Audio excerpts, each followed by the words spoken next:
Today, I'm joined by an incredibly strong woman, Anna Lowvey. Anna's life changed overnight when she woke up one morning with a strange tingling sensation in her arm. What followed was the devastating discovery of a large brain tumor. At the time, Anna was just 30 years old, a mom to a toddler and pregnant with her second child. This is Anna's powerful and deeply emotional story. Please be aware, this episode discusses sensitive topics, including pregnancy loss, which may be triggering for some listeners. I hope you connect with Anna's story as deeply as I have. So, welcome back to another episode of Heads Up with Em. Today, we are really happy to be welcoming Anna. And Anna and I have shared similar journeys, and we have quite a few similarities, which is quite striking. It was when I found her, I was like, oh, wow, like there's this similar and that similar. But there is one huge and quite heartbreaking difference that Anna went through when we look at our stories side by side. And I'll let Anna go through that when she shares her story herself.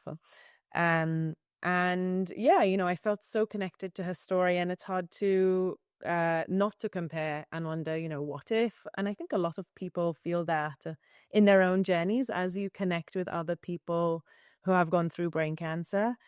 And you learn more about their experiences. You learn, oh, what if that happened to me, and what if that happened to me? And everything is different, and you try not to as best as you can, but it's also part of this journey of sharing. It's quite cathartic to also share and listen and take on board different people's experiences. So Anna, welcome. I hope you enjoy joining us. Thanks for having me on the episode. I'm really excited to share my story, and I think it's even good for myself to have it recorded just so I remember in future, because as years go on, obviously it does fade a little bit. So yeah, I'm excited to share my story, hopefully help others. Mine is, I think, quite unique from the get-go. One thing when I reached out to you, obviously the age thing was very similar, and it was so nice to find someone that was the same age as me, had young children. I think that was a big thing at the start. I didn't really know much about brain cancer at the start, and when it was really fresh, it was hard to reach out to people. And I know, I saw your story online, and I was like, oh, there's someone that's the same age as me. She has a young family, and I'm really glad we've connected. So yeah, I was really hung up on the age thing as well. I think there's this big landmark age of turning 30 as well. It's like, oh my God, in my 30s, and you kind of hype yourself up. Oh, I'm going to turn 30, and you try not to get down about it. People are like, oh my gosh, I'm really getting old. Yeah. And I certainly was like, no, this is going to be a fresh new chapter. Yeah. And I think there's a big hype around turning 30. Like, you want to celebrate. It's a big age. The year of turning 30 stands out. And for us, obviously, we turned 30 right on the dot, and then we had this huge health scare that definitely wasn't in the plan. Exactly. Yeah, definitely. But it can feel quite cathartic to share your journey, and sometimes it's also quite good because as you're telling, and as I speak to people, and you might feel the same way, and as time goes on, you kind of also learn how much your perspective has changed since finding out and to now. And you're like, oh, okay, wow, I felt that way about it now. And I feel talking about it now. So I must have grown in that space, or I must have processed it. Definitely. And for me, it's probably good to note that I am still heavily in it at the moment. I'm still going through treatment. So as I do feel like my emotions have changed a lot since finding out, but I still am navigating things at the moment. I mean, you're a bit on the other side, so it is good to know you're sort of through it, and you still sort of feel like how probably I am feeling in some ways, but I am still attending appointments. I think that they're a big thing. Like, every month I'm still going into the cancer center and navigating it with the team, which is a big thing and a reminder, I guess, each month at the moment. So yes, absolutely. That reminder is a lot. And even if it's small, even if it's only an hour once a month, or even just taking that chemotherapy every month, it's even though you might feel okay during that round of chemotherapy, just the emotional toll of the reminder of what you have to go to, partners don't. That's hard. And it is that reminder of being our age. I think Yeah. 'cause every time I go to the cancer center, it's a reminder of being, is this still real life? Like, why am I Yeah. involved? Like, everyone's older than me there. Everyone looks Yeah. physically sick. Like, I've never looked physically sick. So I feel it's just such a strange feeling going in there. And So let's jump into your yeah. journey and where it began. Yes, yeah, as we touched on, it was the year I was turning 30, so we did have a big year ahead of us. We were sort of just, I guess, getting started with our small family, so we were starting to save for a home loan. We knew that we wanted to grow our family. And yeah, I was living a very normal, healthy life, like going to Pilates. It was busy. We had a toddler. She'd just turned 2 last year. Things seem normal. Exactly. So Yeah. same with me. Everything was just like kind of how you should be going in your 30s, and you look back, Yeah. oh, this is actually where I wanted to be. And then how did you know that something maybe wasn't right and where things started to change? Yeah, so it was a bit of a weird one for me because I didn't really have too many symptoms at all. Yeah, I knew that I wanted to celebrate my 30th, get that out of the way, and then we were going to start trying for our baby. So that's very much what happened. We went to Fiji. I fell pregnant really quickly. We found out literally the week after we got back from Fiji. So it happened really quickly. Yeah. Had very normal early pregnancy symptoms. We planned the gender reveal at our local pub. So on the Sunday, we found out we were having a boy, and then literally just, yeah, went back to our normal working week. Jake went away on the Monday. I work Wednesday to Friday. So on the Wednesday I worked, and then on the Thursday morning, it was a very normal day. Just woke up, went to the kitchen that morning, went to make Arabella breakfast, and I couldn't feel the left side of my arm. And I was like, oh, this is really weird. And I'm left-handed, and it was my left arm. And I went to grab my phone because I was like, this is really weird. And then I went to use my phone, and I couldn't feel my fingers at all. I called Jake straight away, panicking, being like, oh, there's something wrong. Like, I can't feel the left side of my arm. And he was very casual, like, oh, you must have just slept on it funny. And I was like, no, something, I knew in myself something was wrong. Hung up the phone to him, and I called an ambulance, and I was like, oh, like, I think I might be having a stroke. Can't feel the left side of my body. And that's where your head goes, like a stroke, Yeah. because that's all I know is like that could be the symptoms. Or yeah. Exactly. You really never think like brain tumor. I thought I got my eyes checked when I was having funny things. I was like, it must be, I just never even thought. Yeah. So yeah, that happened. And then halfway through the calls to the paramedics, because they were obviously thinking stroke, because I said stroke. I was Mhm. passing all the tests, and then my feeling came back in my arm, and I was like, I didn't want to waste anyone's time. Like, I'm a fit and healthy person. I've never had anything wrong with me. At that point, I was like, no, no, no, actually, my feeling's coming back. Don't worry about coming. And then I hung up the phone to them, and then my face started going numb. Okay. And like I had this tingly feeling in my tongue, and I was like, no, this must be a stroke. So I called them back, and I was like, okay, no, I do need someone to come and check me now. I think I'm having a stroke. They didn't know from the get-go what was going on, but they sent a paramedic out, and luckily Jake's mum got there the same time as the paramedics, so she watched like everything they did to me. By the time I was waiting for the paramedics as well, the numbness had actually traveled through my whole body. So it ended up being in my foot. Luckily, Deb was there, my mother-in-law, to sort of witness everything, because she heard them say, like, I think you should get checked today, just in case. They actually said just in case it's something neurological. But yeah, luckily Deb was there to be like, she heard that and was like, no, no, I'll take you to go get checked. Went to Gosford Hospital to get a checkup. Basically explained what happened that morning. The paramedics sort of just told me to get checked. So there I was getting checked. I didn't know what was going to happen. And yeah, I spoke to probably 4 different doctors that morning, and they were all doing like the stroke test. I had 4 different doctors assess me, and it was sort of getting to a point where they didn't really know what had happened, because they were like, it couldn't have been a stroke because you're absolutely fine. And yeah, I know, like, my sister in the past has got migraine. I've never had a migraine, but my sister had migraines and experienced numbness in a migraine. So I actually mentioned that to them. Something in my memory was like, oh, it could have been this, but I didn't have a headache and I didn't have any pain as if it was a migraine. And one of the doctors actually like grabbed that as like maybe a reason to what happened. So he was like, oh yeah, well, we might just put it down as a migraine. Maybe you had a migraine with no headache and you just experienced the numbness with that. And then just luckily, like there was this head doctor there and he goes, no, let's just do an MRI just to cover all bases. And yeah, that doctor luckily like completely saved my life, because if he wasn't there that day, I would have left and they would have wrote migraine on the reasoning to why it all happened. This was my first ever MRI at Gosford Hospital. And then, yeah, went in happy days. Like I was looking at their faces, like I'm actually quite claustrophobic. Yeah. So I was petrified to get one, but I just sucked it up that day and just got one. And it's how good is it how you can see their faces? Yes. Did you suss anything out from there? Because I like got a slight inkling. No, I was like, I didn't get any inkling that these guys were so good at covering up what they saw, because like later on, obviously I found out you don't have to be like in the medical world to know that there was something wrong with my brain.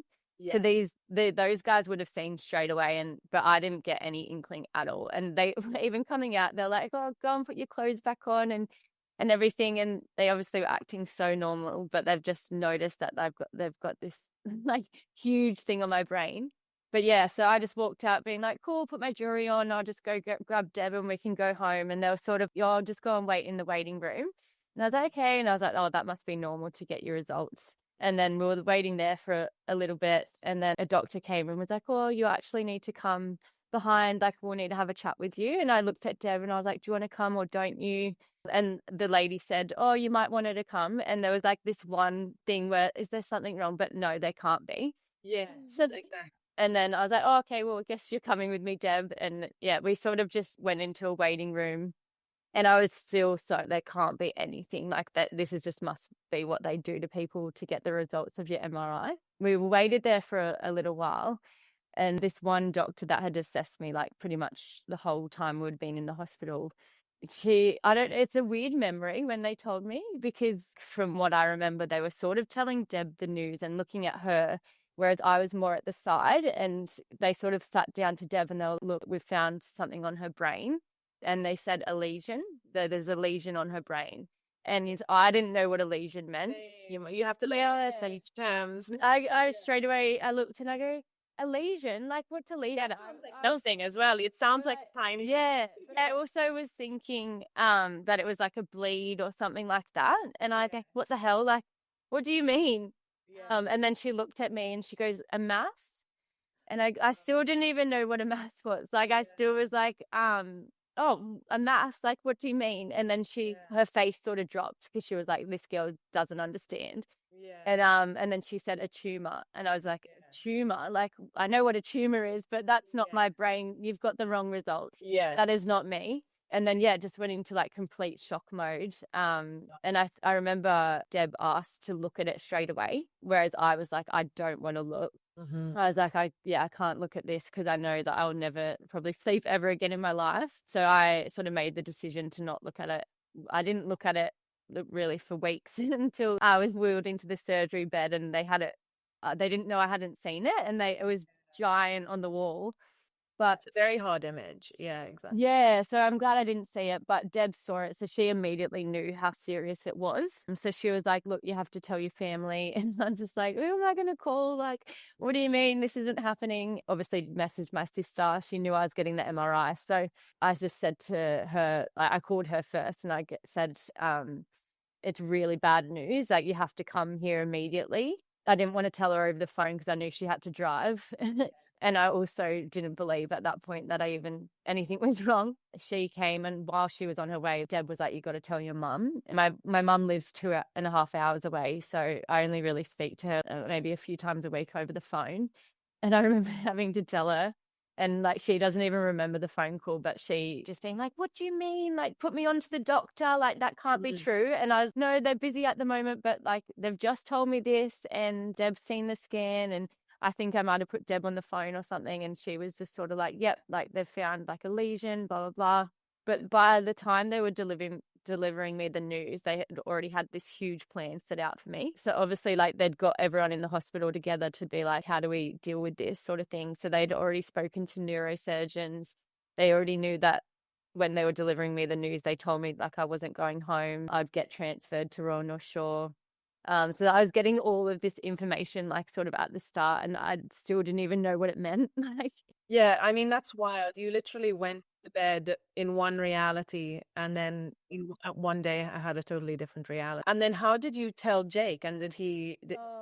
yeah, so his mum called him. So he was working away. So he had gone to away like 5 hours south on that Monday. So yeah, he was working away, wasn't due home for like 2 weeks. Jake's mum called him straight away, just being like, you have to come home immediately. Anna's got a lesion on her brain. And yeah, he was 5 hours drive away. So you can imagine having to drive.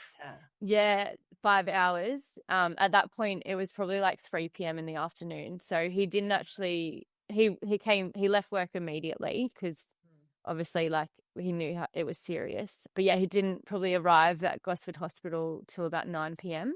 And it was torrential rain, like the worst drive. He got there at about 9 p.m. that night. Stayed with me the night. That first 24 hours was just like a blur because all I knew was I had a large brain tumor. I didn't know what it was. So you're almost in a state of mourning when you first found out. Yeah. And I just remember all I was thinking about was my daughter because I was like, am I going to survive? Like at that point, I didn't know if I was going to live. I just was like, I want to see my daughter go to school. She's so young. She just turned 2. That first 24 hours was just crazy. I was just bawling my eyes out the whole night and morning. From the point they found out I had a brain tumor, they treated me like there was something wrong with me, but I was fit and healthy. I could walk. I remember the transfer. They were like, "Oh, do you need a wheelchair?" And I was like, "No." I was at Pilates last week. Like, what are you talking about? Isn't that bizarre how a lot of brain cancer patients I find go from this, like, I feel absolutely fine. And you look physically, well, you feel physically well, but someone's telling you something's wrong in your brain, and you're just like, I honestly can't even compute this because I don't even understand. And it's also not somewhere I can see. It's not somewhere, Yeah.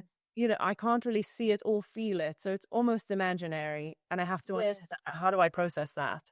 I remember them saying like brain cancer is very different because it's not like you find a lump on your body. Most people are living like very normal lives, and it's not until they find it where everything changes. And that was very much the case for me.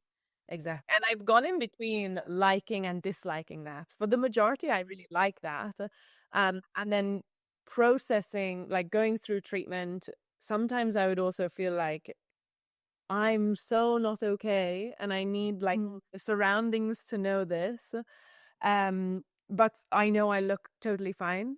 If yeah, so it's really hard. It's almost like an invisible disability. Yeah. And I think I'm still coming to terms with that because I feel going back to work and going back to normality while you're still living it and you look really normal. But yes, mentally, you're dealing with all of this stuff, which people can't see. I'm still like, if I meet new people, or do I need to tell them? Because absolutely. It's almost like sometimes I want to hand on my chest, just saying, I have the verbal diarrhea of what I'm dealing with right now, just so you're in that, where I am, and we can go as normal. And also, but like dealing with their reactions is like a whole another thing, because if you tell someone that you've got brain cancer, it's like that maybe they'll treat you differently. Like doesn't really define you, but it also does in some ways and shapes, because it is part of you and your journey. Yeah. So then you get transferred. So let's move into how you go at Royal North Shore and your surgery and coming out of that. What was that like for you? So it was getting quite late in the day. My mum had arrived that morning. So I had my mum, my sister, and Jake with me. And at some point, I was going to get transferred. So I think it got to like after lunch, and they were like, okay, like they've got a bed for you now. So in the next few hours, the transfer will arrive and you'll go to Royal North Shore. And so we didn't end up getting to Royal North Shore until 8 p.m. At this point, obviously, I am pregnant. I'm not thinking about the pregnancy at that point at all. It's more just like taking every hour at that point of what's going on. So got the transfer to Royal North Shore, get there late, straight away. One of the registrars, like the doctors, came and spoke to me and was like, the tumor is in a good location where we know that it's somewhere we can remove. It was in my right frontal lobe. There's not much around that area where it would affect like movement, visual changes, like anything like that. It's actually in a spot where it changes behavior. But yeah, I didn't have any symptoms. So yeah, he was like, we're very confident it can be removed. That was like, Such a feeling, isn't it? yeah, but I still then was like, oh my God, like brain surgery's on the cards. Like, what does that mean? They basically were just confident it can be removed at that stage. They didn't know if they were going to do surgery. They wanted to like do a lot more investigation around like the pregnancy side before they made any decisions. They would get everyone involved. So obstetricians, radiologists, neurosurgeons, they would probably do another MRI. They were just going to make every informed decision they could before making or giving me any medication or anything, because at that point they knew, okay, this girl actually had a focal seizure. It wasn't a stroke. They made that decision that all the symptoms that I had was a focal seizure. So that night, that's when they prescribed me Keppra. And then we stayed overnight that night. And then we were there, I reckon it was like maybe 5 days. And each day we we're getting little bits of information. We didn't know about surgery, all these things. And then obstetricians have confirmed that it's going to be safe for your baby to have the dye. And so that's the first thing we're going to do. So yeah, I went in for another MRI with the dye. Yeah, got the results back from that. And there was like a tiny bit of the tumor that lit up. And that means that there could be something aggressive in it. And then it was like everything changed, that all the neurosurgeons were like, no, we can't wait till after your pregnancy, because that was maybe going to be an option. But I was still really early in my pregnancy. So, I mean, I would have had to wait 6 months to then have more testing and stuff. So I went into surgery with the baby.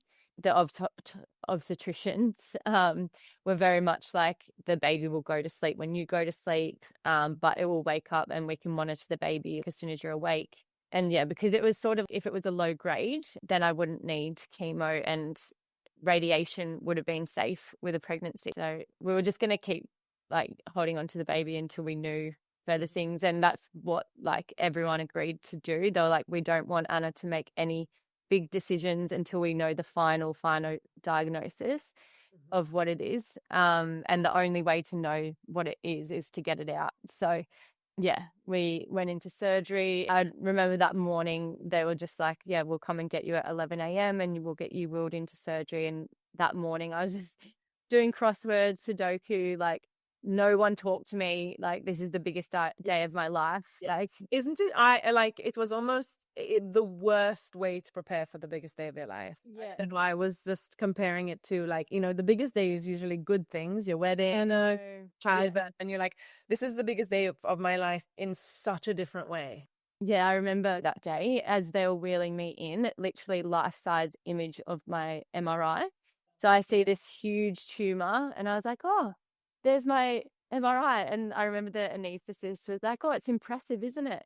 Yep. And I was like, this is the first time I'm seeing it. And then, and then they're such a good team. Like the medical team at Royal North Shore, as soon as I arrived, I knew I was in good hands. So Anna and I did have our surgeries in the same hospital. So it is nice to reflect back on that.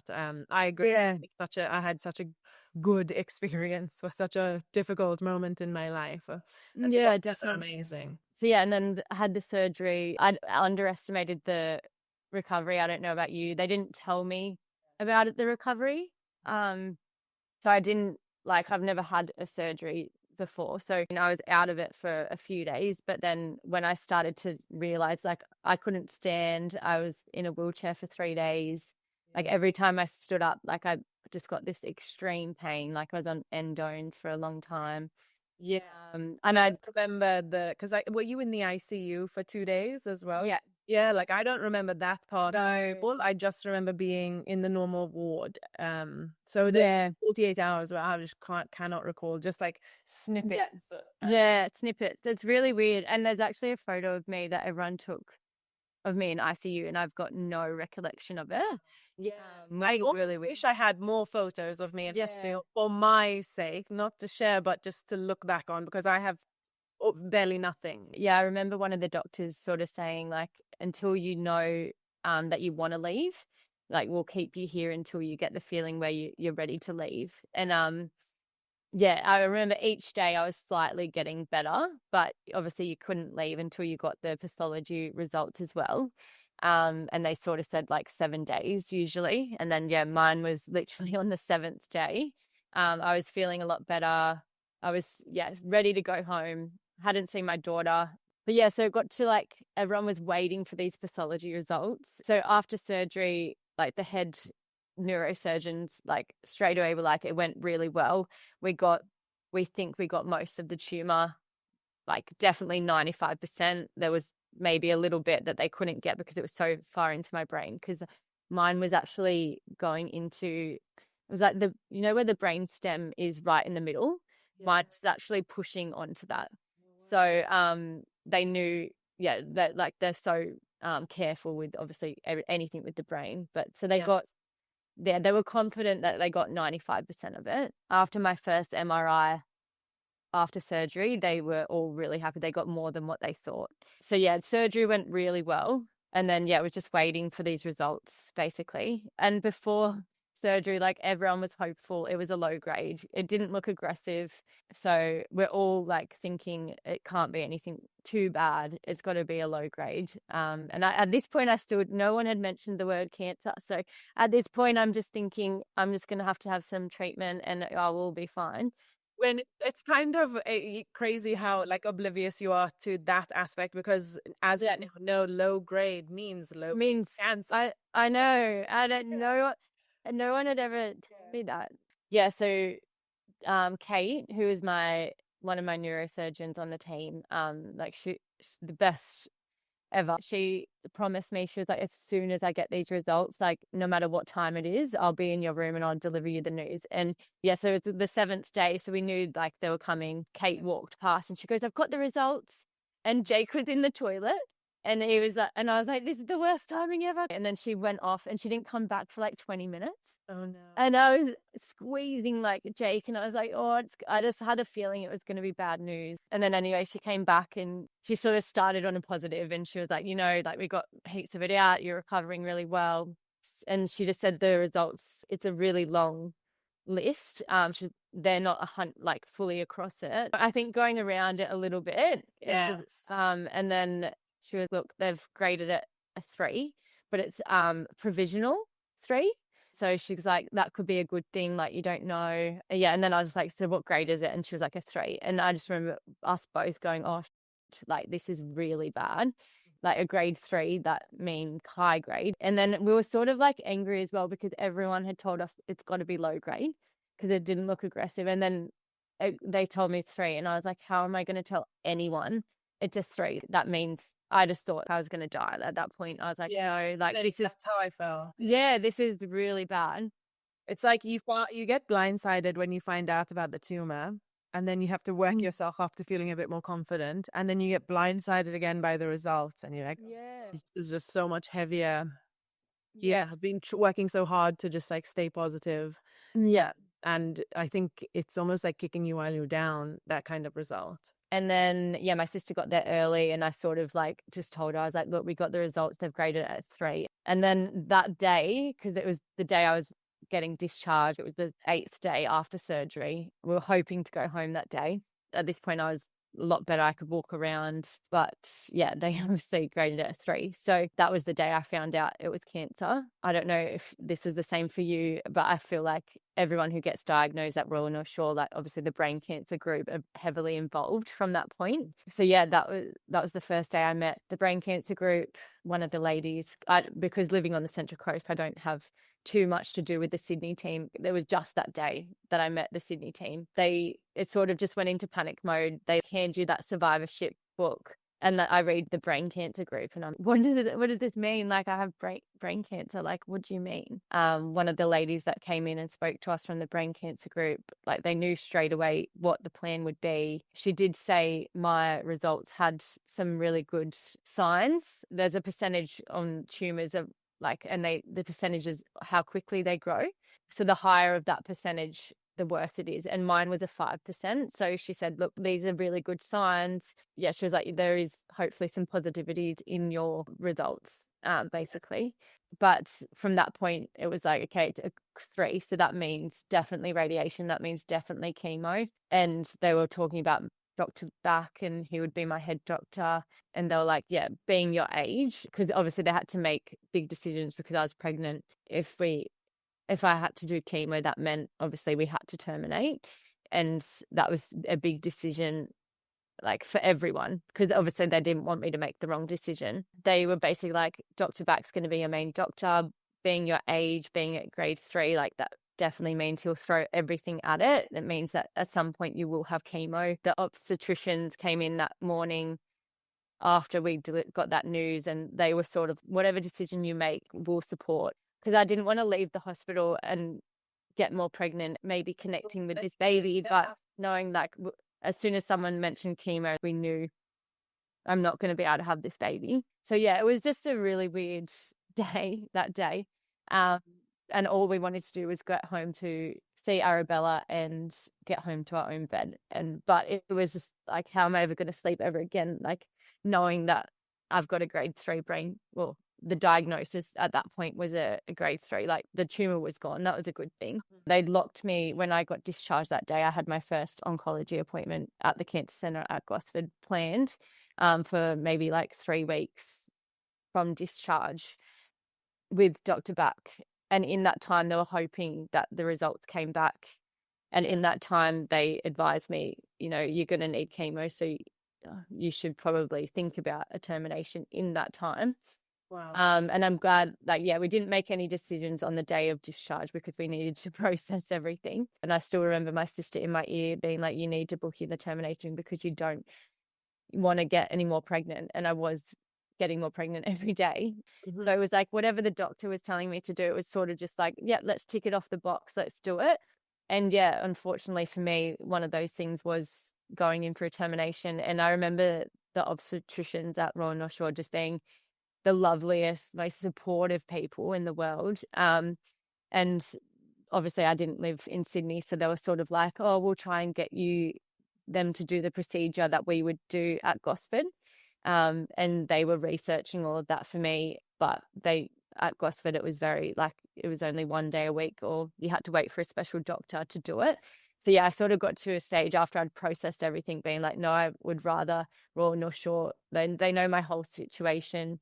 I'd rather them do the procedure. So I went in for termination. Of course, it was the day that it was a nurse strike. You had to fast for the procedure, but they did tell me it was going to be really quick. So yeah, I fasted in the morning, but because of the nurse strike, we went in, got everything prepared, and then we didn't get seen till the afternoon. So I didn't eat or drink the whole day. And also at this point, I'm so numb to that I'm going in for a termination. It's so weird to look back on because it was just a medical thing for me. It was like, let's tick it off the box. Yeah. And I remember counselors coming to me because that's what happens if you go for a termination. You have counselors there because it's obviously a baby loss. But for me, I'd just been told I had brain cancer. So I know it sounds really bad, but I just got told I've got grade 3 brain cancer. I don't even know if I'm going to be here next year. So I'm just going in. I just want to get it over and done with. We stayed at Royal North Shore that night, and I was just so worried because obviously I had so much trauma from going into hospital and never leaving for 2 weeks. I was so worried that was going to happen to me. And they kept me there one night, and I was just like, they're going to keep me here I just know it. It was the weirdest thing ever. We went in and met with Dr. Back. My sister and my mum was there. And then I left that appointment being like, I'm going to be okay. Yeah, that's the exact same feeling I had. The mood just changed. His knowledge, the way he explained everything. We didn't actually have my final results then, but he was 95% sure that mine had this IDH1 mutation. And I think for him, he sees the worst of the worst. So when he knows someone potentially has this, it can be good. And so he explained everything really well. He planned out my treatment plan in that appointment. He was 95% sure I had this IDH1 mutation. This means that it's a slow growing tumor. It reacts really well to treatment. And so these are all really good things. Like my mum, my sister, Jake, we were all left feeling we're in good hands, and there's a chance that I'm going to, see my daughter go to school and all of these things. Like, Exactly. You're totally in this dark space of considering, I might not be able to do this, that, and the other. And some very important aspects of life are right in front of you. And I think that's the hardest part, the unknown before meeting with your team and plan. Because suddenly you're like, oh, I can let myself look forward to those moments as well. I can let myself think ahead. And even now, I mean, I struggle to think ahead beyond 10 years. yeah. But I constantly think about that first meeting with Dr. Back and that feeling it gave me, and allowing myself to really plan ahead. Yeah, it's like Yeah. your mood completely switches. Credits to him. Like, I don't know how, like, he's just the most chilled, like laid back, but so knowledgeable. Like, he's a professor. We learnt so much in that appointment and was so confident that I was going to be okay, and I could sleep that night. And it was just like we were holding on to all those little hopes after leaving that meeting. And it was and then he had like the treatment plan in place. Wow, that's incredible. And so now, I guess now your treatment plan is pretty standard, and you're still going through that. I did find it incredible as I followed you on Instagram how you've really taken opportunities such as travel, and you've traveled around Australia. Yeah. While still going through, this thing. Was it something you had in place, or was it something you thought, well, we've got this time, my husband and I, how should we use it? So when I had the 4-week break and then I started chemo, Jake wasn't working, I wasn't working, and he was sort of, why don't we get a caravan and go away and like use this time in a positive way? So it was literally a spur of a moment thing, which I'm so grateful for that we did. And I had to get approval to go. I had to pre-plan 2 rounds of chemo while we were traveling. It was really good that we did that because we ended up traveling for 2 months, and we got a caravan literally the week before we left. And then we went from the Central Coast, did the whole South Coast, went to Perth, and we were away for about 8 weeks with our daughter. It was just so needed. We were away from medical teams. We were spending quality time with our daughter that we missed out on. It was our chance to slow down, process everything. Just be with the people that we wanted to be with. So I think that was a big thing. We just didn't let it override our whole life. And I'm still living it now, but I'm still living a normal life, as normal as possible. I think it also gives you a sense of independence. We did the same thing, just took little breaks here and there because I felt like I was, a baby, and I had to be monitored and supervised, and I needed to feel like an adult again. I needed to feel like I could do things on my own and take risks and go on adventures, and with the support of my husband, who's also called Jake. I know. Yeah. Another similarity. Exactly. We each have our Jake that really helps us through that. I think that's a really, really powerful thing. That's great. And how has it been like now you returning to work? Yeah, so obviously, because I did have a seizure, I wasn't able to drive for 6 months. So that meant, it was a good 6 months I was off work. But once things were slightly going back to normal, like I knew I could drive, I'd finished radiation, I was thinking about work because I think for me, I never wanted it to take over me. I liked my job. I liked being busy. I liked being in a routine. So as soon as radiation was finished, we had the 4 weeks break. I did a few rounds of chemo to sort of know how I was going to feel. And then I started thinking about work, and work was very flexible, very accommodating. I just started off 2 days from home, just sort of in the background, not doing too much, which was really good. I'm really lucky that I have been with my job long term, so they knew the whole situation. So going back 2 days a week, very in the background from home, was good. But again, I started to be a bit bored because I wasn't socially like seeing anyone. I decided to go back into the office, and then Yes, it was weird at the start because I feel after going through such a big life event, like you aren't the same. I am the same, but inside I'm not the same. Like I live differently. And I was scared about going back to work and things just going back to exactly how they were. And people not acknowledging, no, that I've actually gone through a really big, because I don't, again, like I don't look sick. I'm like go for walks when I can. Like I'm physically and mentally okay. But I have gone through this huge life event. Like last Sunday saw me, I was telling them that I was pregnant and I was having a boy and my lives were just getting started. And now I'm going back and I've got brain cancer and I'm having like monthly appointments for chemo. Like my life was completely different, but my work was the same. So yeah, I did have reservations at the fact of like I didn't want to just go back and like, like people didn't really acknowledge how big an event that I just went through. So yeah, I just ended up slotting in. And then yeah, now it's sort of like a really good distraction for me. Yeah, it gets easier, right? I felt so uncomfortable about going back to work, and I really had to push myself, and I didn't know how it was gonna go. And after many falls, I kind of found my footing. But it also is hard because you're kind of facing reality again, and good in some ways. You're like, yes, okay, we're moving on with our lives. We're Yeah. moving on, but then a part of you is like, but I'm still this scared person, and how can I be so brave in letting go of that Yeah. part? So it takes some time to get used to.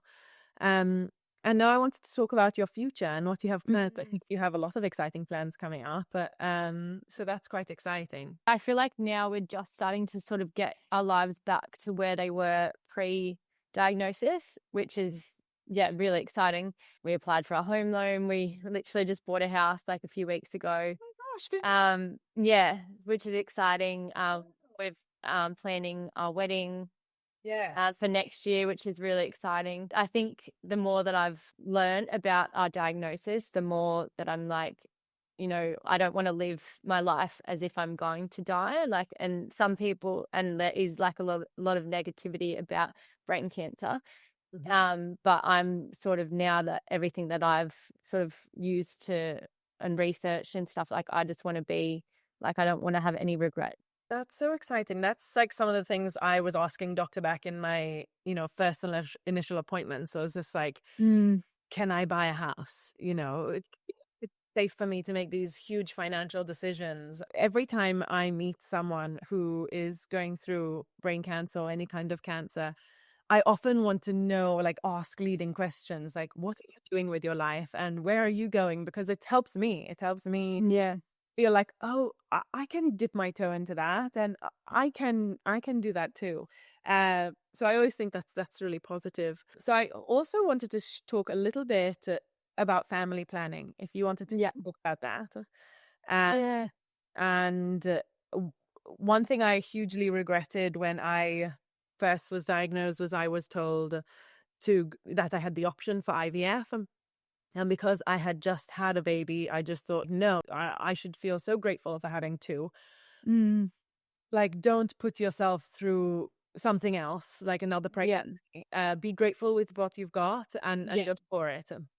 And so I didn't say yes. And then a few months into chemo, I just thought, wow, at 30 years old, I just told myself, you're infertile. You don't need another baby. And I didn't know whether I wanted another baby or not, but it just felt a bit like I told myself no because I had cancer. And then something I really don't want to do is just say like, no, that's not for you because you have cancer. Yeah. Yeah. And you, that would have been a big decision for you as well. Just finding out, obviously, you've got brain cancer, and then they're asking you to do IVF. You've just had a baby, so it's just in those first few moments, it's like you need just someone to tell you what to do and like push you to do things, because it's so hard to make decisions like on those first few weeks and things. So Exactly. yeah. But I'm really excited to hear that you have gone through that process of IVF. So, yeah, when I had a break, you probably had the same thing because of our diagnosis, the IDH1 mutation. we have a break between radiation and chemo. So in those 4 weeks, like I hadn't even thought about IVF at this stage. Like we'd just had a termination. We knew we wanted more kids in the future, 100%. There was no doubt about that. So yeah, I remember my first meeting with my chemo doctor, like made a few comments. He's like, "Oh, I hate seeing young people in here." And then he was sort of like, "Look, you've got the time to do IVF, just do it." And I remember the tone of his voice and me just thinking, okay, it's something that I need to do. I don't know if I'm going to use it in future. I don't know if I'm going to be here in the future, but the tone of his voice was like, it's something that I probably should do. So yeah, we were very lucky that everything worked out. I got my period. It was the most emotionally crazy time. We did the process. I have no fertility issues. So everything sort of went to plan, and the IVF specialist knew that there was a high chance it was going to work, but being IVF, there's still chances that it's not going to work. And it was just someone that had fallen pregnant so easily, and then going through the IVF process, it was like, to learn all about that was eye-opening, it really. Yeah, it's really hopeful for a lot of our listeners. Because unfortunately, and I didn't know this when I was diagnosed, but brain cancer does affect a lot of young people. Yeah. And to hear people making these kinds of decisions, I just think it provides so much hope that, you can do this, and you can, make future plans. And another thing I think is that this kind of diagnosis brings you back to reality on what's most important, right? And to me and a lot of people, that's family. How joyous is it to think about creating more family? Yeah. I think that's a really beautiful thing, and you become so appreciative of the people around you.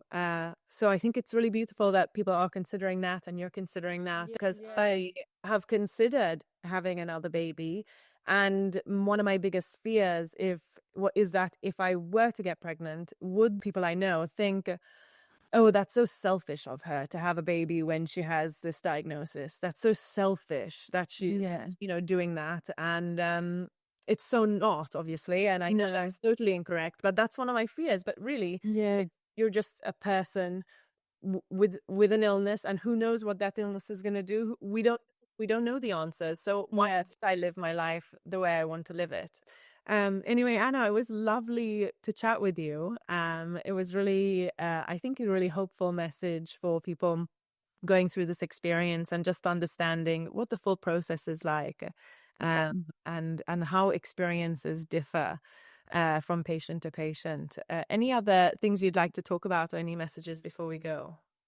No, I think that's everything from me. It's just good for people to know that, every single person is different. I've always just held on to those positive stories. And like, one thing for me, I could never go into those support groups. I don't know if that was similar to you, but my sister's like in every single support group, and she was like, you should go in them. And then I went in them for like a day or a week. I see one thing negative, and that's it. Like, I need to block out those things, because there's so many negative stories with brain cancer.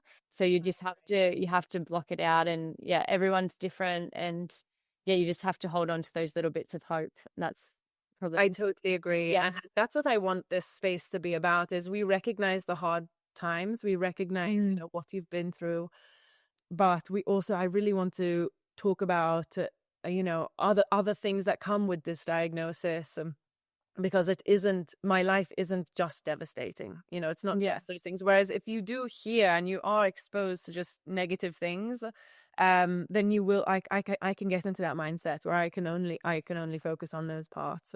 But I want this to be a space where we kind of can take a deep breath, talk about it, recognize it, but also it's not the sole aspect of our day. And things do get better. And just your medical team is everything. Like, I just hold on to everything they say. If I need to know something, don't Google it, just ask your medical team.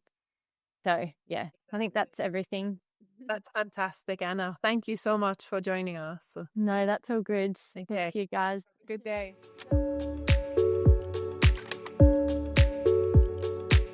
Thank you so much for tuning into this episode of Heads Up with Em. I hope you enjoyed today's conversation. If you're a brain cancer survivor, a caregiver, or someone just looking for some inspiration, remember you're not alone and your story matters. Don't forget to subscribe, rate, and leave a review if you enjoyed the episode. It helps others find this space too. If you want to connect, you can find me on Heads Up with Em Instagram and my Instagram account, Emily Francesca Kirk. I'm excited to share more with you next time.